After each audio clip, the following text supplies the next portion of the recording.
Habit mjeku, lëngu i lakrës është pija e gjatësisë. Janë të shumtë ata që nuk e dinë se lakra është një perime shumë e shëndetshme.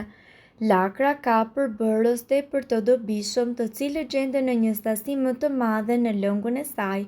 Antioksiduesi gjenden në lakër dhe në lëngun e lakrës. Ato në organizëm luftojnë radikalet e lira, të cilat janë të dëmshme. Thartyrat yndyrore omega 3 ndihmojnë në uljen e shtypjes së gjakut dhe të kolesterolit të keq. Vitaminat. Lakrat janë të pasura me vitamina tepër të dobishme, sikurse janë vitamina A dhe E, të cilat e përtërinë organizmin. Thartyra e qumshtit. Lëngu i lakrës përmban thartyra të qumshtit, të cilat ndihmojnë florën e zorrëve duke dezinfektuar zorrën tuaj të trash. Prandaj, herën tjetër pini një gotë nga ky lëng dhe do befasoheni.